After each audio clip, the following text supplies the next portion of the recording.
The views and opinions expressed in the following program are those of the hosts and guests, and not necessarily those of the staff or management of Worldwide Digital Broadcasting Corporation.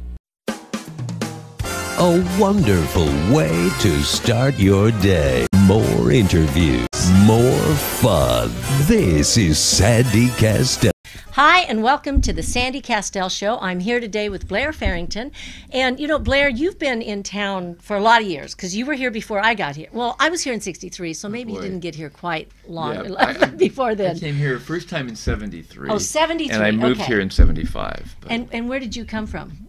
Where did I come from? I was born in New York City, Lenox Hill Hospital. My parents were both professional opera singers. And my whole family was from the East Coast, but when I was quite young, we moved to Scottsdale, Arizona. Oh, so you were used to the warm weather. I was used to it, although I say you never really get used to it, but yeah. Well, it's funny. So when you were in Scottsdale, what brought you here then to Las Vegas? You know, I had a friend who's actually here in town, Colin Humphrey, who said, you know, Blair, you're a dancer. Why don't you come up and audition for a Vegas show? So I was still in high school, and I came up and actually in 73 auditioned for what was going to be Hello Hollywood. The MGM had not opened yet. Mm-hmm. And it was my first experience with being in a sandstorm. So I literally fought the sandstorm to get to the front door, and the door opened, and I couldn't see, and I blinked, and my contacts fell off into my hands. So that was and I went to the audition. I was blind as a bat. Did a terrible audition, but it was my first time in Vegas. Wow. Yeah. You know, I auditioned for that show, too. Did you? And it's kind of funny because they said the girls were supposed to be, the singers were supposed to be 5'6", and I'm 5'4.5". Okay. And so I wore my really high heels and my really short shorts, and because my legs looked really good then. But, you know, I was all buffed and everything. Mm-hmm. I think I was 20-something, and I went in and, of course, did the audition, and they actually let me sing longer than anybody else. It was kind of, usually they would cut you off, you know, after 8 bars or something. I mean, it was really quick. And they let me sing almost the whole song, and I was surprised. But, of course, I was still too short. Yeah, exactly. And I went back 2 years later, and I did it again. And that year, they had raised it to 5'8". Wow. And they let me sing again, but I was still too short. Yeah. But I did it anyway, just to do it, because you never know, they might consider you. But that wasn't that where they actually got the yardstick out, and they would measure a guy if he wasn't quite 6 feet tall. Yes, they would. And if he was 5'11 3/4, he still couldn't do the show. They were very height conscious. Very strict, yeah. So since you didn't get that then, that part? Oh no, I didn't get that. It was just my first experience. It's back when Fluff LeCaux managed the show, so I met Fluff for the first time. Yeah. And it's funny, years and years later, I did the number, the Palm Springs Follies, the number from the Broadway show, the Follies. Oh yes. And Fluff sat next to me while we did all the fast stuff, and she was like close to 90. It was great. She was awesome. Yeah, that's when wasn't that when they did the Las Vegas, they did the Palm Springs Follies? Or they did, like, and actually my costume company we used to build the costumes for the Palm Springs Follies. Oh, you did? Yeah, for years we did that. Yeah. Beautiful show, fun show. It's unfortunately not around anymore, but... well, they decided not to do it because they lost. What happened is their clientele kind of moved on, so to speak, and they didn't replace them with a younger clientele. Oh. So as the numbers kept going down and down and down, finally Riff Markowitz, who produced the show, said, I think we're at the end. Yeah, so, that's too bad. It was a great show, and really was. Obviously too, they've got the Las Vegas Follies here now that Rich Rizzo does with the girls and stuff, and so that's kind of nice that they're still out there doing things, and they've got girls up to I think 85 or something. You know? Girls, I love it. We're always girls. Of course. Yes, yeah. So what got you into producing? Oh, geez, what got me into producing? You know, I've always been a creative person, and kind of really always been into entertaining and show business. I was a dancer. I got hurt playing James Bond in the Academy Awards in 1982. But even before that, I produced my first show. I was a kid. It was called Viva Las Vegas. It was in Acapulco, Mexico. I worked for the government, actually, so that was quite an experience figuring what that was all about. And I don't know, I just always had a desire to, express myself, and it just, I was driven, but I really wasn't like driven to be the wealthiest or the most famous. It was just, I knew I had something to offer, and I would always just put my best foot forward and would create opportunities, and Yeah, so that's kind of how it started. And then once I got injured, I got away from, I realized that I couldn't dance at the same level I was at. Right. So I decided to open the production company and go behind the scenes, because I went through a year and a half to 2 years of debating what am I going to do, because my knee was pretty much totaled. And during that time, I was in LA. I was studying acting, but not having to get a job. So looking at all those poor actors that were just struggling, and like 1% of the people work, the rest are waiters. So, but yeah, so I just decided to go behind the scenes, and it happened young because of my career ending so short. But it also opened a door for me that would have probably happened much later, if at all. And yeah, so choreography and directing is how it started, but then the producing kind of was there, so I would do that as well. And I always say that it's like a split personality when you're the producer and the creative person, because the two things like butt each other. And I can do the producing thing and have multiple things going on, but when you're actually working on creation, you have to be just focused on that. There's no getting interrupted. So it's a really difficult match of things. So because of that, I have a lot of empathy for the performer side, for the artist, because I still am one, and I still create. So I get the problem and how difficult it is to keep yourself available mentally to stay on track and see a project through while the commotion of life is continuing to interrupt you. I know, it does that, doesn't it? It does that. It's just funny how that happens. Yeah, but that's a great thing too. Life is, being a performer, and then I've done some producing myself, but also I've been in the business world too. Sure. When I went to an acting class over at UNLV, I remember Dr. Jerry Crawford was teaching, and the very first thing they said to us, they said, if you can do anything else, do it. Why? And we all went, what?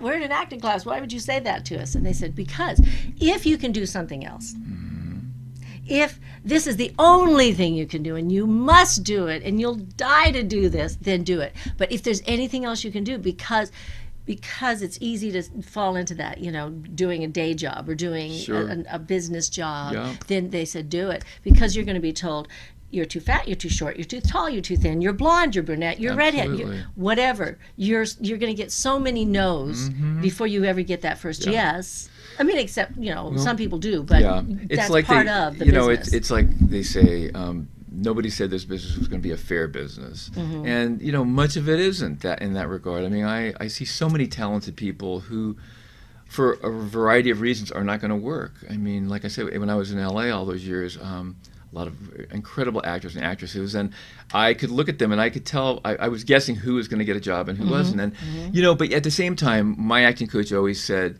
do this for the passion of doing it. Don't do it to get a job, for that very reason, because you may not, but if you have the passion and the love to learn and to be involved and care about your craft, then that's what you'll work on.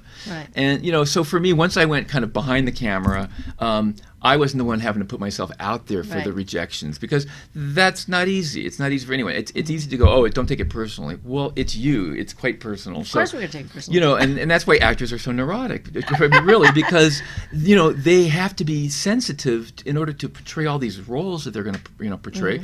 Yet they're not cold and callous. Otherwise, they wouldn't be great at what they do. So it's hard. It really is. I give them a lot of credit.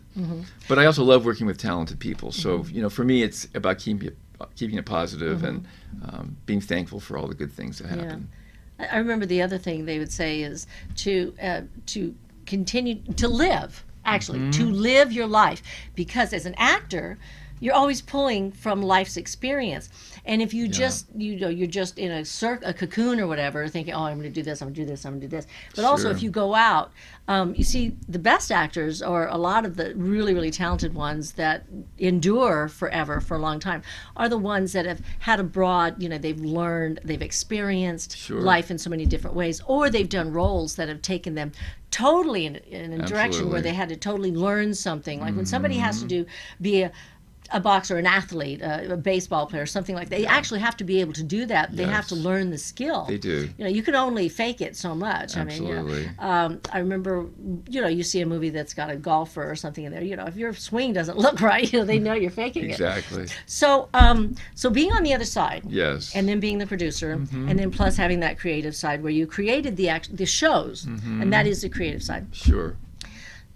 What is the very first thing that you have to focus on when you're doing a show? Is it the creative, or is it the Well, is it it depends, because business? a lot of my life has been producing and creating for corporate purposes. So, in that regard, you're having to wear a lot of different hats as you're creating. So my first thing is like, who's my audience? With anything I'm doing, who is my audience, and what's the end goal?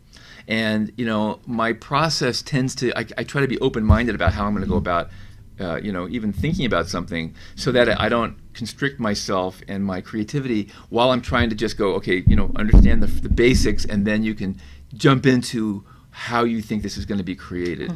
And every project's different, and that's part of what makes it exciting, is that it's not the same. And much as everybody wants to have success and just hold on to that, but the success is fleeting. So you can have that little moment of like, yeah, I feel good, but really you've got to keep growing. It's not going to be just that one great thing that keeps moving you forward. It's it's a stepping stone. And I will say too, probably some of the worst things that have happened in my life have been some of the biggest learning lessons and really life lessons where you grow as a human being.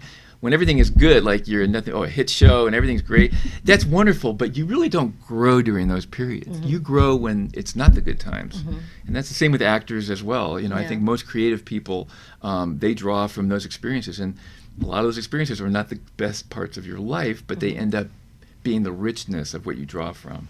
You're actually, right now, you're involved in a beautiful show that's doing well here in town, and that's kind of, and it's kind of a unique show in that it took songs from a particular composer, and then it's put it into a show. So tell us a little bit about that show. So I have to say too, I did not excuse me. I did not create this show. This was created by a group out of LA called For the Record.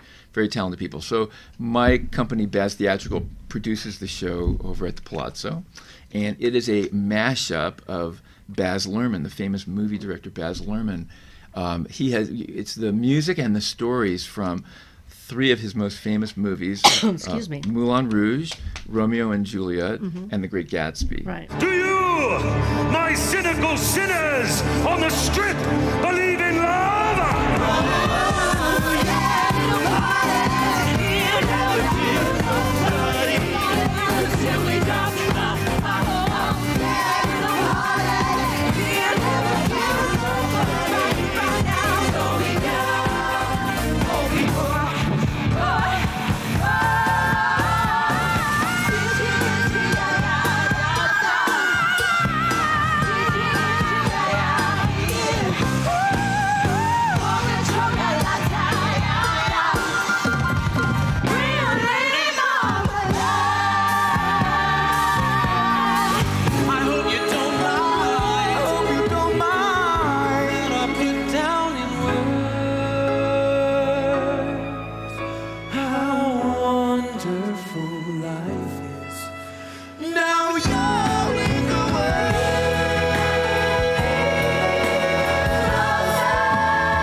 Hi, and welcome back to the Sandy Kastel Show. I got my voice back. Yay. Anyway, that I got a little tickle in my throat. I guess it's the allergy season, I've been rehearsing myself for another show. Oh, okay. That's just a one-night thing that we're having. That's a benefit, that's coming up. But so we just saw the clip of Baz. Yes. And so let's get back into that and tell us a little bit more. Yeah. So about once that. again, the music's very familiar because it's all the songs from the movies, of which it's everything from Elton John to other famous composers, but then it's all mashed up in a musical and story sense that makes the show very interesting. It's actually more interesting than just following a linear storyline, because you're following 3 different lines that continue. So you're really having to pay attention. Yeah, and it's got a lot of energy in it too. There's a lot of energy. Yeah, we have incredible talent. We Yeah. really do. I mean, I have to say we have the best vocalists in town. Could be in the country. I mean, we put a lot of time into continually casting for this show. So how is this different than working on a show that you've created? Well, in this regard, my job is to upkeep other people's creations. So I'm the keeper of their creativity. The keeper of dreams. The keeper of dreams, exactly. And just making sure that the machine is running properly to support everything that the actors are having to do on stage. Whether that be the lighting, the sound, the technicians, the props, the wardrobe, every single thing that goes into a show. All of the understudies. People have no idea. Some of the people have learned 3 and 4 roles and have to go on at a drop of a hat. And incredible talent. I mean, those are sometimes even the more talented because they have to do these very difficult roles and do multiple of them. So yeah, it's a lot. It's a lot, but I enjoy it. The show is really unique, quite different for Las Vegas. I mean, any show about love and death in Vegas, really. And I was questioning it, and once I was a part of it, I'm like, wow, this is something special. You mentioned something that a lot of people, the public, probably doesn't think that much about unless they go to Broadway all the time or see a show all the time. We don't think here about people having to substitute. When you've got a Broadway show and it's running for years, and it's running for 6 or 7, 6 Sure. nights a week, right? Yeah. Because they have one night dark. Mm-hmm. And you have to figure that someone's going to lose their voice in an instant, maybe, and for some reason because of allergies or sickness. And we always say the show must go on, Yes. but certain times you do have to have that. You So do. when somebody is an understudy Yes. here in Las Vegas, do they get a lot of opportunities to perform, or how does that work? We do rehearsals with them. We try to do it weekly, but it really is their responsibility to keep the roles up on their own. And it's different if you get a call and it's like 10 in the morning, or it's the day before. Oh, you're going to be going on, or you have the whole day to prepare. But there's sometimes it'll be like, oh, so and so is getting sick in the bathroom. You're going on, so they're literally getting dressed into the costume and they're on stage. And that, you can have somebody that gets sick during the show. Yes. And have somebody who have to go take the role over the rest of the show. So they've really got to be on the top of their game to be ready for that. Now, are the understudies all people that are in the show in other They are. roles? Okay. Well, they're in the show. Some of them are in the show in ensemble roles, or they sing off stage, to add to the live vocals. But what we've done is we've actually added a few extra people just for that very reason, for the understudy coverage, because this is a very difficult show. You can't get through this show without having all the principals covered, because it's so complicated and mashed up. You can't just take something out and be like, oh, we're fine without it. No, you have to have Juliet, otherwise you can't have Romeo and Juliet. So it's quite challenging, and it's a lot of work behind the scenes to be ready for all the variables that can happen in a show. So I know that I believe it's okay to mention this, that we do have this concert, this one-night concert that we're doing, and a few of your people have volunteered to be part of that show wonderful. too. Evita. Yeah. Right. We're doing it one night on December the 3rd. Oh, great. And that is, of course, for the Habitat for Humanity, and then also, to benefit what happened, a month ago here in Las Vegas. I was just involved in the Vegas Cares show. Okay. I was artistic director on that. So I was at rehearsal last night, and of course, Andy was saying, oh, we've got some kids in from, because he was telling us who the roles are. Yes. The lead role, of course, is one of your girls, right? And they were saying that they have some wonderful girls and guys great. from the show. So Yeah. I'm really excited to We be. do I get a to lot work of- with them. That's wonderful. Yes. And we do a lot of benefit stuff as well. We try to be involved with and community-minded. And it's not always easy, because a lot of times you go to do the one-offs and you don't have, the stage isn't right, you can't hear because the monitors aren't set up. And, there's a lot to doing things and being professional and sounding good. And so some of them are challenging. But when it's for a good cause, you try to let that stuff go. So, as an artist growing up, when you were growing up, did you have a lot of mentors in your life? I did. I had a few mentors. First in the dance area, Glenda Folk, who was a dancer in Las Vegas. She actually worked at the Follies in the Can line in like 1959, 60. It was a very good year. There you go. And then Kelly Brown, he started the Phoenix Ballet. I was with him. Wow. He was like my strong, like ballet, disciplined artist kind of person behind me. The movie Turning Point actually is about his life. That's his life story. Oh. Yeah. They reversed the roles. They did, and they have it with a teacher opening the school in Oklahoma, I believe, but it's actually him, and it was opening in Phoenix. Okay. And his daughter, Leslie Brown, won Best Supporting Actress for that role, and she grew up with me. Oh. She was this thin little ballerina, and so yeah, it's a small world. That was a great movie. So yeah, role models then, and then later in life, Juliet Prowse became a role model for me. I worked with her for years, and just a splendid, wonderful human being, very talented, hard worker. She had all the money in the world. She didn't have to do it, but that she just cared about the art and the hard work. And then Merv Griffin was a huge mentor for me. I did a lot of TV with him, and I just grew through the years. Every time he'd call me, I used to do his live show, so he'd have me on as a dance group, the Blair Farrington dancers, and we'd be in the wings. His producer would call and say like, "Oh, can you have a number ready for tomorrow? Because we're not sure that so and so's going to show up." It's like a 90-minute live show. I'm like, "Oh, sure, no problem." We'd be up all night choreographing, costume. Oh my gosh. So we'd show up bleary-eyed, and in the wings, usually it would be me, the Blair Farrington dancers, and Jay Leno. Happened many times before Jay Leno was anything, just to go show you how old I am. But yeah, it was fun. So Merv was great. Just an absolute a Hollywood legend, and learned so much from him. Now because he was here a lot in that period of time. That's 73 was when I was graduating from high school, of course. So, and then I was on his show once when I was Miss Las Vegas. I came on and got to wear a mink coat a big fur coat, some kind, and and of course he said my name, Sandy Kastel, of course too, but no, it's Sandy Kastel, Merv. Yeah, right. Get it but right. he was very nice. He was a class act. Yes, he really was. Seriously, a very talented man. And we had a lot of young kids come out of Las Vegas that went to L.A. and worked with him there, that worked with him for a long time in his show.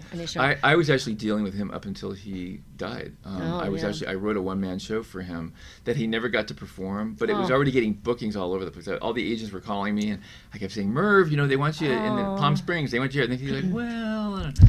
So we never actually did it, but it was a one-man show. It was Merv and his piano. Oh, wow. Yeah. And then Juliet Prowse, I did get a chance to see. I saw her here in Las Vegas. Oh, wow. My dad's a musician. Okay. And he was playing in the orchestra. So I got a chance. That's where I saw some of the performers. I'd sit up there in the light booth, and never backstage. It was mostly up in the light booth, and I'd watch the shows. And yeah, I love Juliet. I saw Anne Margaret too, and a lot of the and Steve and Edie and Mitzi Gaynor too. Yes, and I worked from with that Mitzi. that era and stuff. And Angelo Moyo, of course, my dance teacher. Yes. He worked with Anne Margaret and Juliet. Too. That's great. Yeah, that's that's the golden time of Vegas for all those people. I know. I want to do it again. That's the era that that's the kind of show and production show that I love doing. And they always change their clothes a million times. Yes, they do. Shirley MacLaine was another one. And Shirley MacLaine, yes, I saw her too. All the leading ladies in Vegas. The song and dance and big production acts with strong male dancers, singers, and I traveled the world with Juliet, and a class act in every sense. So, as someone who was mentored a lot growing up and doing in your craft, have you in turn been a mentor to others? Yeah, I think my mentorship has been kind of like broadly spread, because I've through the years hired a lot of the same people, and I think just without even thinking about it, I've been mentoring them all along. And it's from the perspective of having worked for a lot of different people, some of which were not always the best experiences, but I learned mainly what I didn't want to be. So I always tried to be respectful and cared about the performers.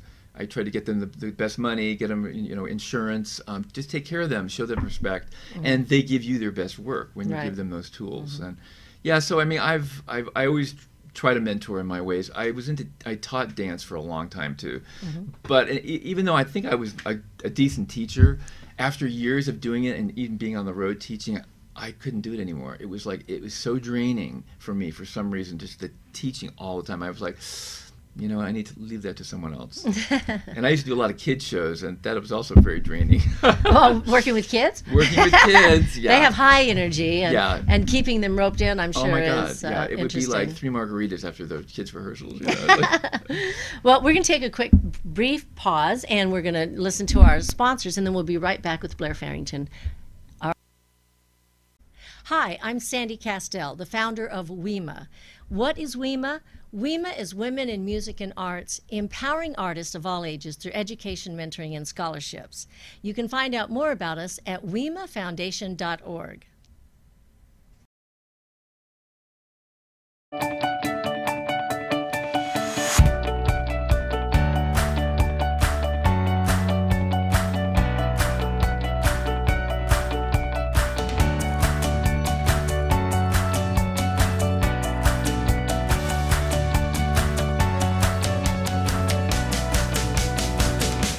Retrospects is a purveyor, if you will, of historical eyewear. Retrospects is located on the second floor, right across from the chandelier bar. So when you look at our store from the outside, it looks like there isn't much going on in here. And then you open the drawers. We actually carry authentic pieces from the late 1890s to the 1990s. We have almost 3,000 pieces in here. It's like a treasure trove reveal. We do have a collection of new glasses that we have reproduced ourselves. It's called the Cuthbert and Chen collection. The safe is our jewel. It's our baby. We love it. It's from 1903. It weighs as much as a car. It's solid steel. We use the safe to hold our most precious pieces, our museum collection, if you will. People come in to find glasses that are not something they're going to find everywhere else. Not something all their friends are wearing, and something that they can tell that story. We sell stories as much as we sell glasses. We have pieces that we can associate with very famous people from history, movies, special events that happened in the past. And some of the favorites are the Ray-Ban shooter that Johnny Depp wore in Fear and Loathing of Las Vegas, the beautiful frame France Parisian plastic aviator worn by Bruce Lee in Enter the Dragon. Retrospects is not just about glasses. It's about the experience. It's about how these glasses make you feel. We are a full-service optical shop, somewhere where guests can come to get repairs, restoration, can put their prescription in, can get them a quick pair of sunglasses for the pool, and can give them a really great, just fun experience.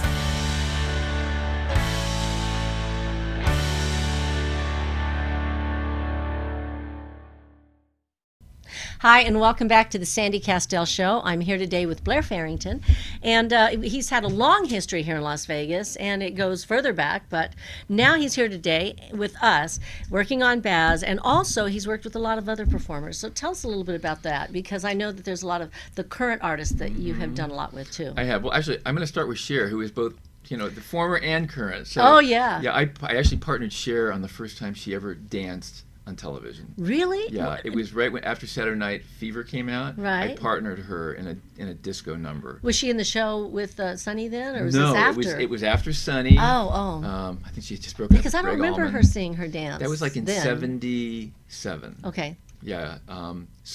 But now I've had the opportunity to work with some of the new artists in town. New, of course, at least for Vegas, they're not exactly new. Mariah Carey was one. I produced her arrival to Caesar's Palace, which was this huge, over the top. You know, we had like 18 or 19 moving billboards where all her #1 hits coming through, and then she pulled up in this Stutz Bearcat and gets out with the furs and the mob scene. I mean, it was seriously like, oh my God! And she gets out.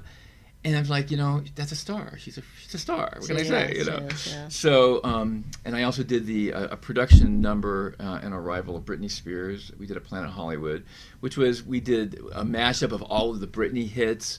It was a combination of like aerial stuff. It was outside too, so that was a lot of fun. That was just, we had great talent on that. And so I really enjoy.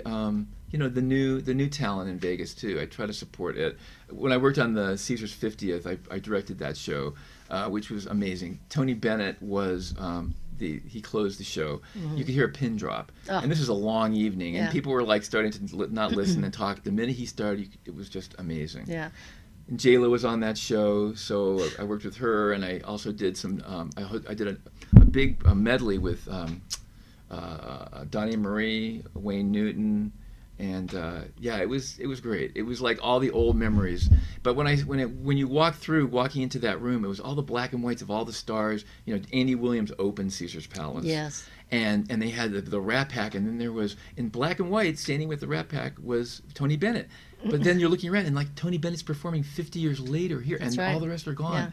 You know, so I mean, it really was quite moving. It was a very, very special evening. You know, and because I started back with Caesars when I was really young, because really that's how I got introduced to Merv Griffin's show, was the entertainment director from Caesars, who was also Anne Margaret's manager, Alan Margulies. Oh, yeah. He hired me to produce a fashion show for the Merv Griffin show, 15 minutes live on the Merv Griffin show for, at that time, his girlfriend Susie Cream Cheese. I don't know if you remember. Yeah, her. I remember the store Susie Cream Cheese. Yes. Oh my gosh, I bought a couple dresses there. So that's how I got working with Merv, was producing all these segments like that for him. Gosh. And yeah, it was just, you know, so I have a long history of Caesars. I actually created the Caesar and Cleopatra program in the mid-'80s at Caesars, and we used to send them all over the world. Hetty Jo Starr was my costume maker at that time, and these gorgeous headdresses. I mean, I still have a ton of beautiful Caesar stuff. But then it turned into this big program. We would produce all these high roller parties, back when Caesars was the only game in town, and the wealthiest people would show up, and they would dress in togas, and I mean, this is back when you could do this, but lions and tigers and bears, oh my, were in the show, and it was great. Centurions and just, you know, plethora of entertainers, and it was all set up like a coliseum. So the food was part of the entertainment. So the first food course would come out and with all this regalia, people would be eating, and then the entertainment would show up. And we had George Burns one night stepped in. You know, I mean, it was just like you just never knew what was going to happen at that place. It was great. Wow, great time. Wow. Can we bring it back? If I could, I would. Let's be back. Yeah. I know. Well, you know, it has changed in Las Vegas, and we've, you know, there's so many Cirque shows here, which seems to be, you know, they're 14, and which is wonderful that they're here, but also it doesn't leave a lot of room for other shows. Sure. You know, I miss the big shows, the production shows that we had, you know, before. You know, everything's cyclic though. I mean, I know Cirque is great, but you know, like anything, the public always wants new, fresh things, and that's what entertainment's about. And you know, they'll come back one day, those shows, I believe, but you just have to, you know, not fight it and just kind of flow with it. And be creative. And be creative. And that's the one thing that I've noticed here. A lot of even the entertainers have gotten together, and I mean, this has been gradual over the past 10 years or so. Sure. But I've really seen where at first it wasn't really happening, but then gradually other, you know, entertainers, they started getting together to create their own shows. Yes. And they're more like events. Yeah. Right? Absolutely. More like one-night events, a one-off, you know. Absolutely. And we're finding, of course, a lot of entertainers, you know, have been performing in restaurants, doing, you know, these, and that was, you know, we lost the lounges. Yeah, we did. And that's where we had a lot of acts, a lot Yeah. of shows going on in the lounges too, you know. So, but and live music. I mean, it's all so important. Oh, I know. That's one thing with Baz I love, that it's all live singing, Yeah. live musicians. We have some of the best musicians in the world. Yeah. You know, Pepe is our drummer. He's Santana's drummer, and we just have a great crew. Yeah, and I think one of your violinists is going to be doing the thing with us too. Okay. Right, Sammy. Maybe Samantha. I haven't. I don't know. Yeah. That's great. And so, what do you think? What do you see as the future for Las Vegas, since that's where we're at? What do I see? I see smaller, more interactive shows. I mean, like for instance, if you look at Baz, last year, 25 shows closed in 1 year. I know. And people said to me, because we've been open over a year now, they said, "Why are you opening a show? You know, everything's closing." I'm like, well, something has to succeed. You have to have something. This is the, you know, the entertainment capital of the world. Of course, there's going to be shows that are going to open. And so I feel like when you look at Baz, when you can't spend $100 million on a show like what Cirque has done and probably won't be able to do in the future, you know, you have to do different. You just have to do something different than what they're doing. So we're a little bit like the anti-Cirque show. You know, it's all live singing, it's dancing. There's no acrobatics, and there's nothing wrong with any of it. That's but it's great just too. it's something different. Right. It's a story. It's, you know, it pulls from your movie memories, from your musical memories. And it's, you know, so I feel like, without saying what I think the future is going to be, you know, our show comes to the audience, and I think there's going to be more product, because, you know, everybody's like this today, right? They're all on their iPads and their cell phones, and you know, it's like you're having a conversation. It's like I might as well just be looking down the whole time. even at a concert, they're not looking at the stage; they're looking down. So, or they've got the camera here and they're watching the show like this through the camera. So I mean, I think technology is going to continue to be a part of all of this stuff, but I also think that the live performances and presentations have to be strong enough to get people to go, I'm going to go there and see that live, because you're never going to replace the live performance. That's right. And but we have to be clever and keep looking ahead to how do we do that, and how do we engage people in ways that they go, I have to go do that, instead of just sitting at home watching it on your big screen or on your phone or something like that. And you're right, and the audiences are changing. You know, like you said, a lot of the audiences that were watching the Follies over in Palm Springs, a lot of them are gone. You know, my father's 88 years old. He's still playing. He plays saxophone with the big bands here, but that's what he has. He said, look, this is all I have. I have my music. Yeah. Right? Exactly. And anytime I can go see a big band, I love seeing a big band, and a lot of people do. Yeah. But it's a big expense. It is. You can't always do that for a show. Luckily, you guys have a nice sized band. Yeah. Right. And like you said, your audience is getting younger, so they're wanting something different, and you have to keep evolving. We need to keep evolving so that we're getting them to look up from the iPad or from the phone. Absolutely. Yeah. And these things don't happen overnight. I mean, it's a constant evolution. And look at Las Vegas. It's constantly changing. I mean, the club scene like this 20 years ago. Yeah. So I did the conceptual design on the what was the Copacabana entertainment complex, which housed Club Rio, which was the first in-house nightclub, kind of the start of all this madness, and also my show, the Copacabana Dinner Show, which is still to this day one of my favorite shows that I have personally ever been involved with. Very beautiful show.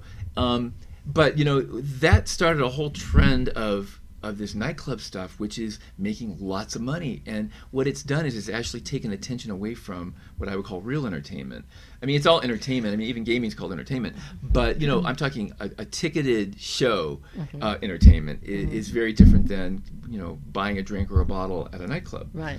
So, and it's great. I mean, it's all fine. But, if you're over 30, a lot of those places you don't fit. If you're, Hey, I've been there. What are you talking about? Well, I have too, but not that they want me there, No, so, I have gone to some of them, to some of the clubs, usually because I'm invited and we're with a group and it's a certain thing. But, and I think we're looking a lot of times for something that maybe is a little bit more interactive rather than standing around just dancing. And if you don't have a table or you're not paying $1,000 to sit at a table, that's what we are missing, which we used to have all the time here was a nice place. Even Cleopatra's Barge, they closed it off, and it's even different over there, Well, in the old days when gaming supported everything, entertainment was just a draw. We were the attraction. That's right. That's who brought all the players in, and, the mob loved entertainers. They just adored entertainment, and they understood what it was for then.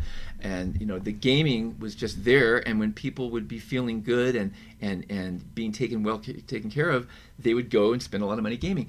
But it's different now because gaming's everywhere now. Vegas used to be the only an anomaly, or Reno, and so it is a different time, and along with that come the corporations and a different way of accounting for how do we make money now, and it is different. So, but I think the smart thing with Vegas is that we have continued to figure out other ways of keeping the economy going. Within the entertainment section of that, though, we have to continue pushing the envelope and figuring out what's going to be next, too. Well, it seems like you've been successful with Baz. You are being successful with that show. And like you said, so many shows did close, and it was disappointing, that we did lose them. And then also we have a lot of, like I said, we have people that are coming up that are getting old enough to be here, and then the millennials and stuff. Then it's going to be the next group down there. And we have to keep coming up with new creative things to make it more interesting. But you mentioned that about they used to bring in the entertainers to draw, if they could bring in the whales, or they could bring in the big people like Sinatra.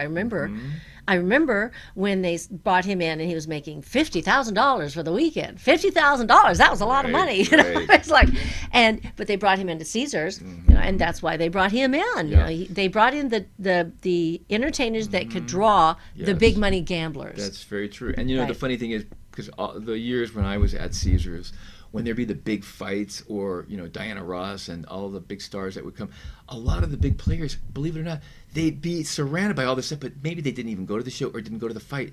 They'd be gaming, but they felt that energy, that aura of importance, of exclusivity, of what's happening around them. And I always was just amazed at how everyone just got caught up in that. And some of the biggest players didn't even go to the things that they were putting on, but they were in the scene. They were part of it. They were part of it in the respect that they were there because of, and it was going on all around them, like you said. Yeah. They knew at any point in time, if they were sitting at a table, they had a booth sitting there waiting for them in the showroom. Yes, they did. And it was, a prime time booth, I know. And then the guy listed in front, Oh, the Meter D? The Meter D. Of course, the big names didn't have to do that. Right. But, it's wonderful, because you have had such a history here, since, like you said, 1973. But you've also done things outside of Las Vegas. I have. Yeah. And you keep being here, and that's good. I'm glad you're still here. it's always been my home base. Yeah. I've had periods where my company was much bigger. There was a time when I had offices in Atlantic City and in New Orleans, and I had shows running all over the world, and a lot in Japan and everywhere. And it's all different times of your life, things happen at times, and it's, it's big, and other times it's small. But sometimes my most satisfying, personally, times are not always the ones where I'm making the most money or have the most employees. Sometimes on a personal level, it's when I'm smaller and doing something that means something to me. I mean, not that stuff didn't mean something, don't get me wrong, but, on a personal level, it's just some things really touch your heart and you really keep your passion lit. And some of the big jobs are big jobs, and they don't always do that for you. So what was your most exciting show that you ever worked on so far? Oh, geez, there's been a number. They're working on the Olympics in Seoul, Korea. That was a big deal. We did a huge television special that Bob Hope was the host of, and of course Brooke Shields, and just a cavalcade of stars on that show. That was like 80,000 people in the arena. That was great. Just, working with Whoopi Goldberg and Robin Williams and Billy Crystal on the HBO show was like, that was incredible. Once again, just there's so many, I don't know where to begin. They all have their special places for me, in different times of my life. I've been really lucky. I mean, I've been very fortunate. Nobody handed me any of the stuff. I've worked hard for everything I've done and continue to. I mean, it's not about, living in the past. It's about, what are you doing now, and, how are you kind of contributing moving forward. So, So if you had to give advice to somebody that's just starting out in the industry, what would be your top 3 things that you would tell them? Well, follow your passion. Figure out what it is that you like, and make sure that you maintain that as part of what you're going to do, whatever that is. If you're going to go into entertainment, don't go into it thinking that you're going to have the most stable job in the world, or the job that maybe is going to pay you the most. So once again, it gets back to the passion and the sacrifices that you may have to make, and you will have to make, in order to make a living at that craft. And really beyond that, it's just hard to say. Everyone's got a different path of how they go about doing what they're going to do, and there's no perfect blueprint to how to be successful in show business. No. And even if you have it, tomorrow it may not be working. So you just have to develop your best instincts, and a lot of times go with your gut and let your intellect also inform you. Is there any place in the world that you haven't done a show that you'd like to do a show? Oh, geez. Yeah, I love Europe. I haven't been in Europe in a while. I'd love to do something over there. It's, there was a period there where I was traveling a lot, and it's actually nice right now to be in Vegas and not have to be traveling every week. But, look, I love New York. I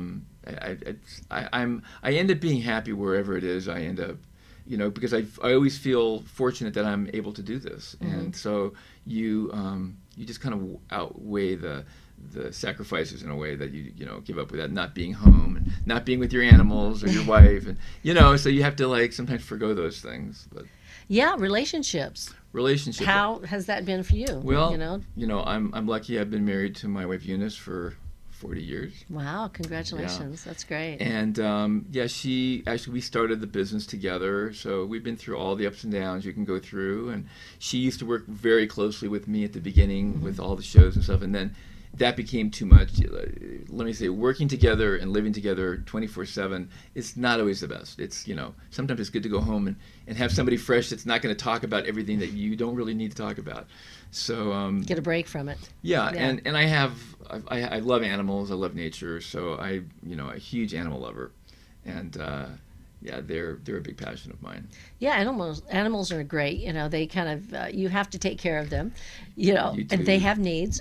They do. And they're there when you walk in the door. They really are. Usually, they really are. Even my cat. I don't have any animals right now, but I've always had them in the past. But she was, I had her for 20 years. That was the last animal I had. Yeah. But she was always there, and if I was sick, man, she was right there, kneading my, making sure I was okay. I find them. They just feed my soul. They're just wonderful. But so, do you get involved in any charitable organizations, or are you passionate about anything?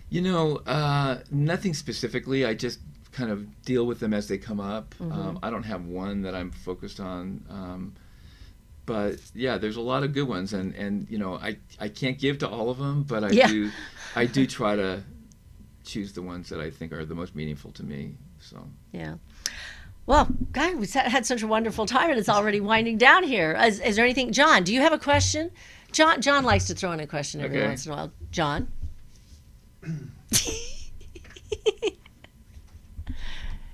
I've been waiting for this. I know. I can tell.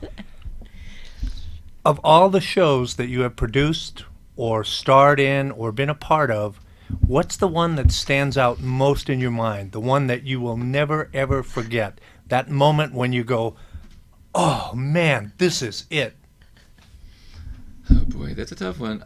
I will have to say, I think I already mentioned it, the Copacabana show at the Rio, and for a lot of reasons. It's the only time in my life that I've ever been involved with designing the room, which was a very unusual round room with video walls all the way around it, designing a room and a show at the same time. Like literally while the room's being designed and built, you're also designing a show. Usually you design a show that's going to go into a different space, or this theater, or it's got to be able to go into this was like so crazy that way that and I had so much passion for that show. It just had everything going for it.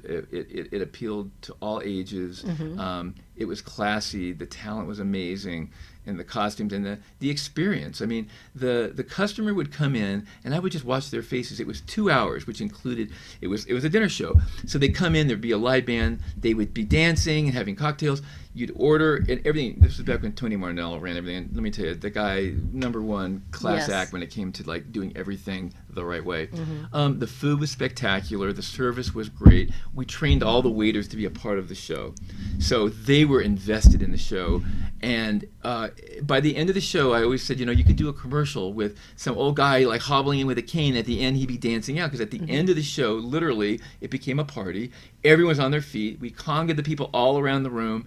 I mean, it sounds corny, but that was so much fun. It really was so much fun. And I just, personally, and just the joy I felt like that show brought to so many people, that is my favorite show that I've done. And that is a wonderful room over there. And then the people, I actually worked with the big band there in that room with the Tom Elan Orchestra, and wonderful. And they've got that big dance floor there, when they move all the chairs and tables out of it. Well, we used to have the middle of that dance floor was an elevator. I don't think they use that anymore, but I used to bring set pieces up through that. Oh my gosh. So yeah, it was a very, very interesting show. I think it was a show ahead of its time. And the funny thing is, because we also were slightly retro with that show, the Carmen Miranda-esque character that we created was a little bit Lucille Ball, a little bit Carmen Miranda, we called her Rhea Rita. Yes. And the kids that didn't know anything about that would be like, oh my God, I love this part. It was all so new to them, and it was a throwback. So we took a lot of traditional Latin music and spiced it up, and it's the way you present it. So I really enjoyed seeing kids like that show so much when they really didn't know anything about most of those people or that music. That era. That era, yeah. And I did. It was a bit of a mashup because it was primarily Brazilian, and I love Brazilian music. Yes. Just like samba the is music. my favorite. Yeah. But it was a bit of a mashup as far as it got a little bit contemporary towards the end, and tried to not leave anybody out. But yeah, it was fun. Well, it's wonderful. I mean, it's wonderful having you here and to talk about all these shows and that you've had such a long history here, and I've known you for a long time. I think we met in the '80s, but you're a big you're a big part of the history here of entertainment in the Las Vegas area, and I'm glad to see that you're still doing it. Yeah, and continuing I'm still to do at it. I'm still at it. Let me know when we can do a show together. Yeah, there you go. Okay. Another one. Let's go. Anyway, thank you so much, Blair, Thank you, Cindy. and then let's. Everybody go out and see the Baz show. It's wonderful. Please, yeah. And We're seen open it. Tuesday through Sunday, Yes. 7 p.m. show. So nice early show, 90 minutes. It's a brilliant creation. Yeah, you'll love it. You'll love the music and the dancing and the singing is fabulous. I mean, it's just a fabulous show. And then we'll get you back on again. Maybe after your next endeavor. There you go. Thank Okay, you so thanks much a lot. for having me. All right, thanks everyone, and we'll see you next time. Bye-bye. Bye.